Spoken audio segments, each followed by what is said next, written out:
kita sedang diuji baru berapa bulan. Saya mengkhawatirkan dia kembali ke Ritoh yang lama, repot. Ngeri kita.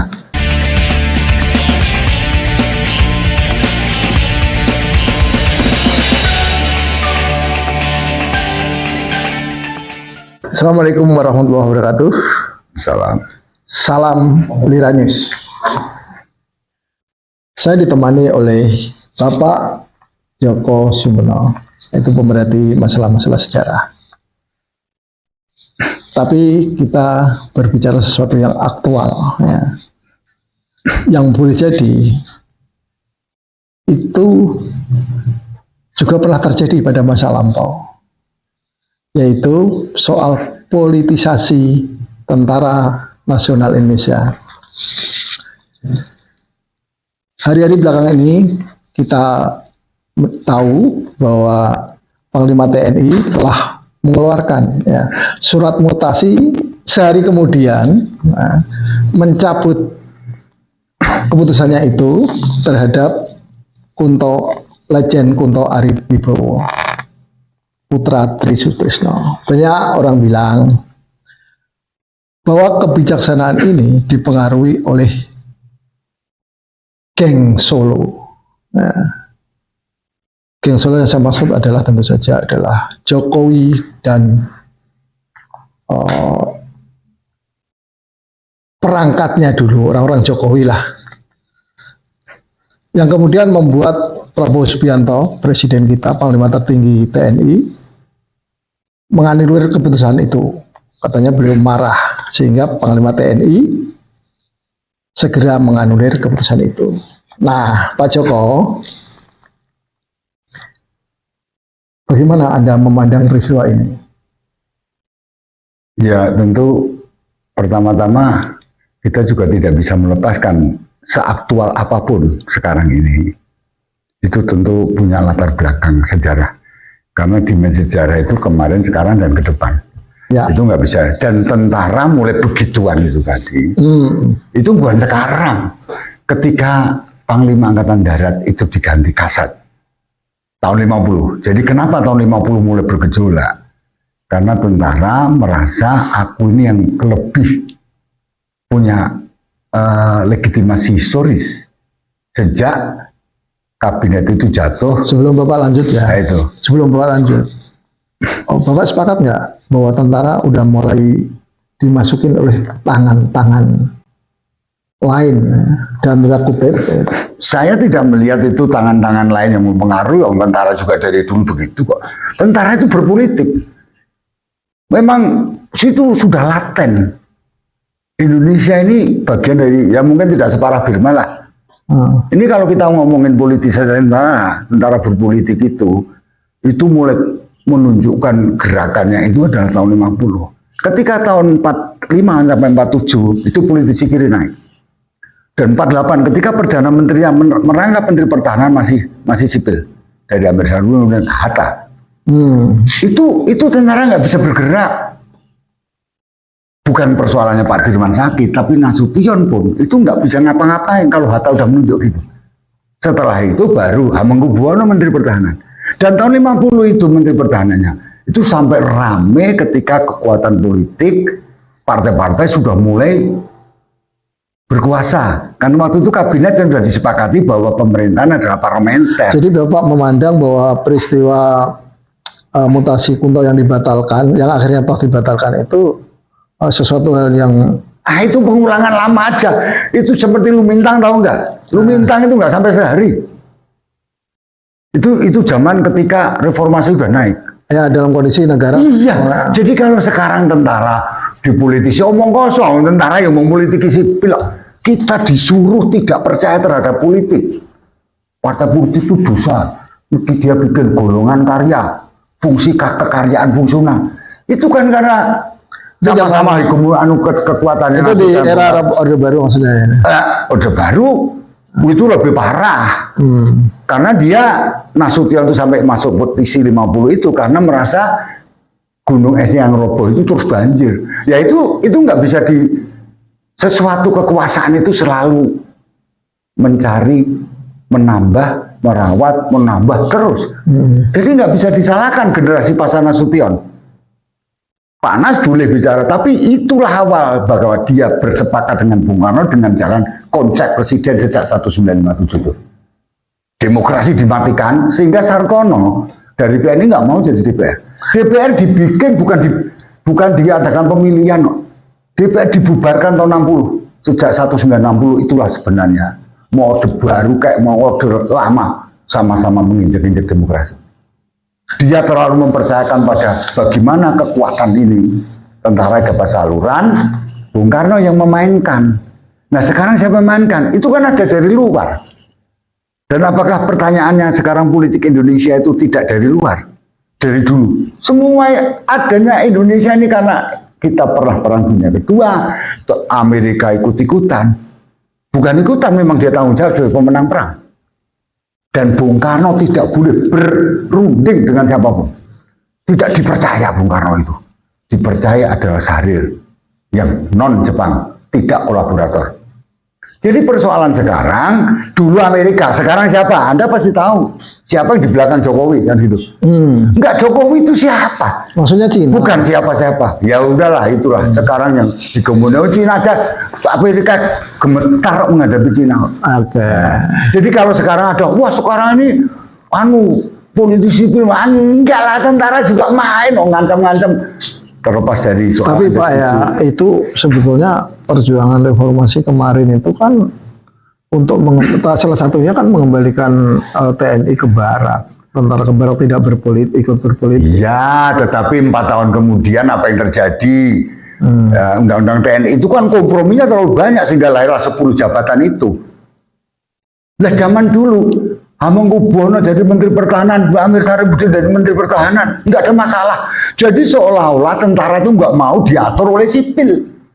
Aku nih yang punya negara, sipil pernah mengibarkan bendera putih nyerah. Dia lupa bahwa kita ini perlu dukungan internasional. Emang kemerdekaan itu karena babu runcing sama senjata tua itu. Kita diplomasi di PBB itu 99 persidangan. Disitulah Syahrir, Sudarpo, Sumitro, bapaknya Prabowo itu, Gus Salim, Palar. Itu yang oleh Muhammad Rum ditegakkan bahwa perjuangan jadinya menjadikan Indonesia belum jadi loh, proses menjadi. Itu tidak bisa dipisahkan dari kekuatan diplomasi. Jadi jangan anggap bahwa tentara itu serba bisa. Tetapi kita juga tidak boleh menafikan tentara. Harus punya kerja sama. Tapi jangan terus ada namanya mendominasi. Orde Baru sangat menunjukkan dominasinya ketika dominasi itu lepas dari Bung Karno. Ya enggak tahu kecelakaan sejarah atau apa, Sang Dalang itu yang kemudian ya kalah sama. Jadi Bapak membaca nggak bahwa ada suatu gap antara Prabowo dengan TNI? Saya kira gap itu nggak ada. Mereka tuh bersekutu. Itu soal aja, soal langgam aja. Prabowo kan nggak bisa begitu kan. Ya ini banyak orang berpendapat kan Prabowo kan bisa belum lepas dari Jokowi. Ya itulah apalah namanya. Gitu. Jadi ya semua kan kalau Jawa ini gendong milik. Jadi orang karena dia utang budi atau apalah namanya. Jadi persoalan-persoalan sekarang bagaimana? Jadi Prabowo sengaja memberi ruangan kepada Jokowi untuk melakukan intervensi seperti itu. Ya intervensi itu kan dilakukan bukan oleh Jokowi karena memang biangnya ya di TNI sendiri memang berebut kok. Memang pernah terjadi tentara kita bersatu. Lihatlah pemberontakan dari zaman dulu. Madiun itu tentara dengan tentara. Sampai sekarang kalau sampai di Blora, di Rembang, di Pati, orang di Ponorogo itu kalau melihat Siliwangi jengkel. Dia nggak mau seperti anak adiknya Pram itu bilang, itu bukan TNI tapi Siliwangi yang disebut-sebut itu. Jadi persoalan tentara ini dicoba Pak Harto dulu bersatu konsolidasi sampai Akmil jadi Akabri semua setahun dulu di Magelang. Dan sekarang di Magelang cuma berapa hari ada apa ya? Nggak ada apa-apanya, jalan-jalan itu nampang pakai seragam. Kalau seragam Muhammadiyah punya Pokam, Banser, punya NU, udah seragam kok.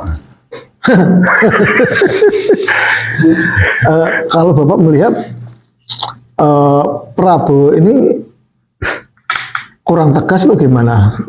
Memposisikan dirinya sebagai panglima tertinggi. Kalau ketegasan Prabowo itu kan pasukan tempur. Yang dia tidak punya pengalaman di teritorial. Ketegasannya melebihi. Gitu. Sehingga ya berapa yang sudah dipatahkan? Masih ingat nggak gas itu? Gas itu potong. Sekarang wah sudah dibikin oleh Pak Agus Subianto Panglima bahwa ini dipindah sana anak Patri terus kita disuruh disuruh membayang-bayangkan bahwa itu ada kaitannya dengan pernyataan berapa butir itu 9 apa itu. Ya saya pikir Pak Prabowo itu ya tegas, kalau ketegasannya nggak kita ragukan. Cuman persoalannya informasi ini, simpang siur politik ini, traffic light politik ini, ngeri sekarang. Kompleks. Apalagi kalau menghadapi nanti konslet antara ekonomi dan politik. Ini kan bahaya. Kita tahu bagaimana posisi ekonomi, ahli ekonomi lah yang ngomong itu.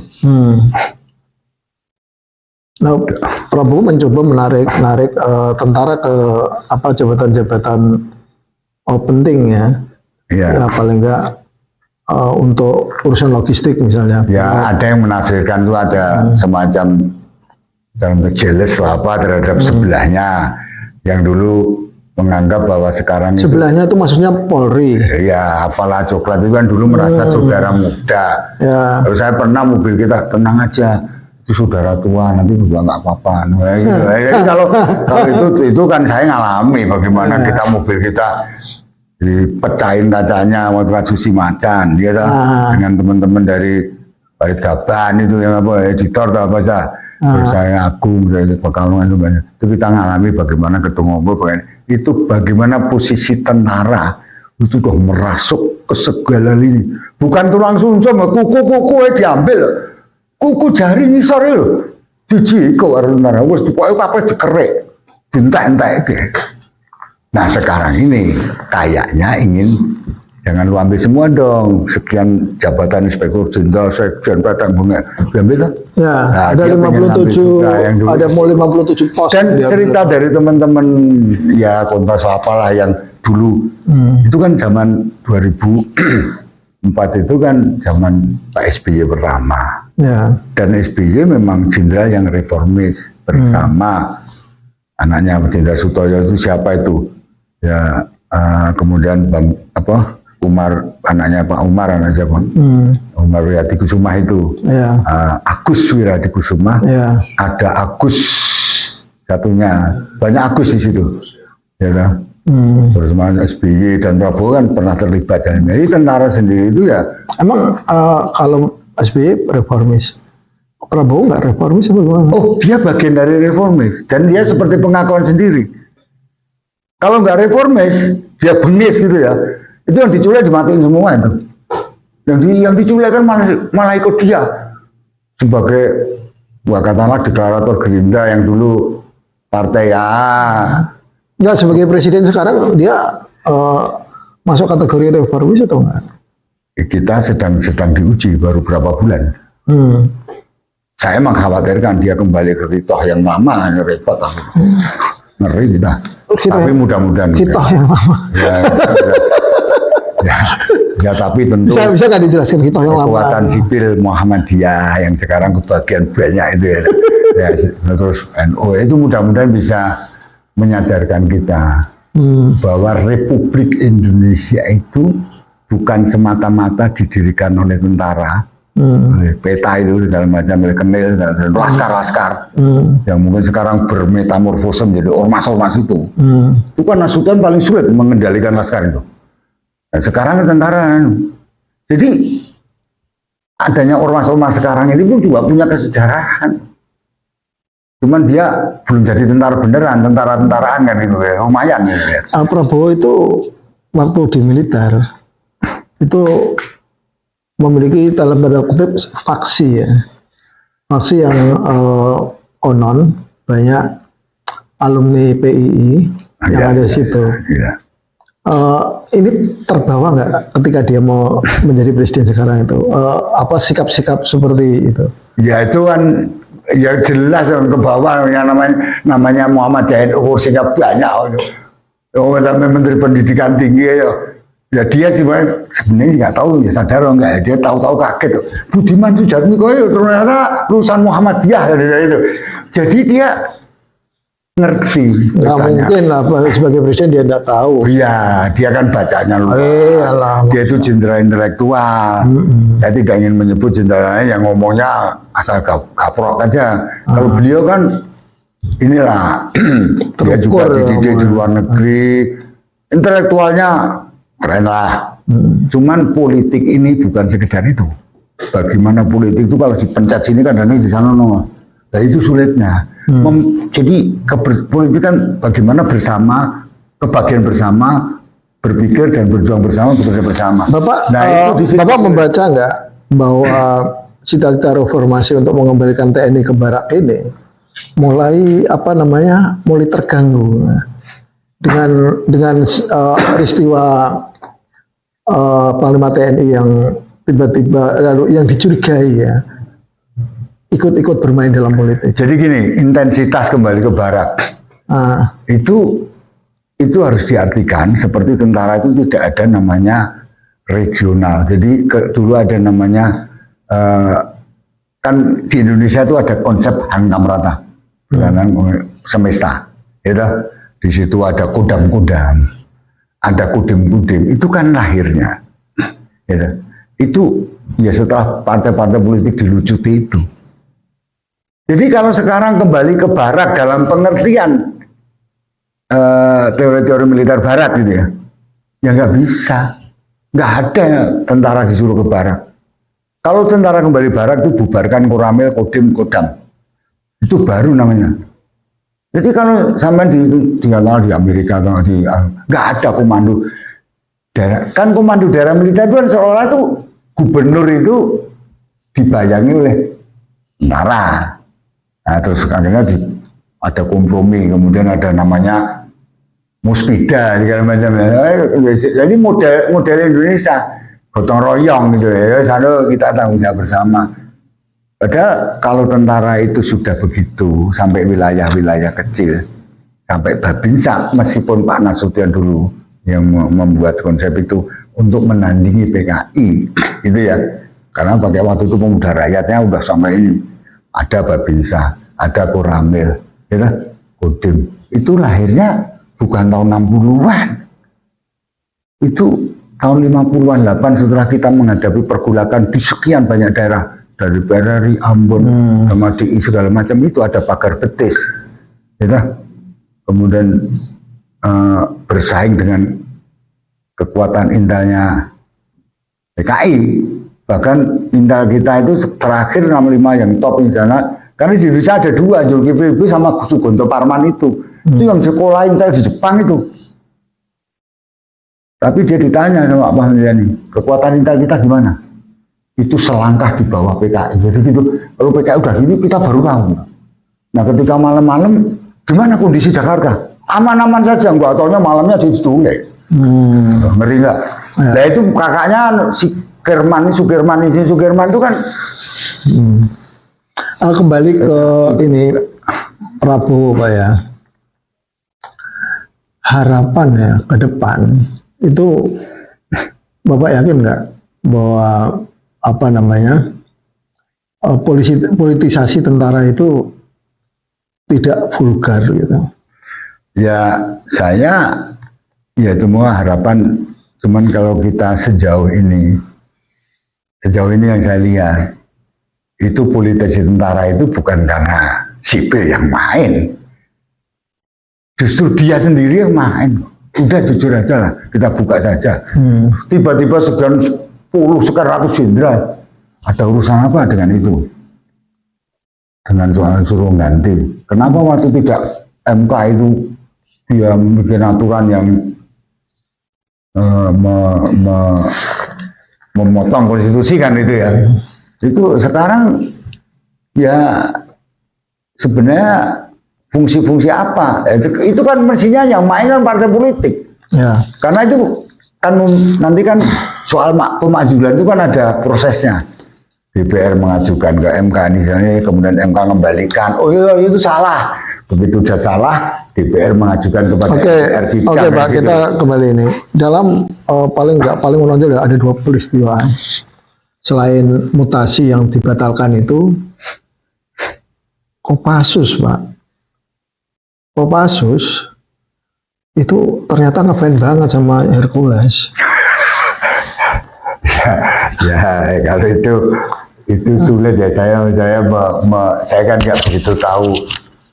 Ya itu kan tentara yang lahir agak istimewa. Ya kemudian ada Hercules, ya, itu kan sudah banyak orang tahu. Ya mungkin itu perlu banyak pihak yang ngomong. Saya kan Oke, pemirsa Lira News Channel yang saya hormati, terima kasih. Media penyambung lidah rakyat. Assalamualaikum warahmatullahi wabarakatuh. Waalaikumsalam.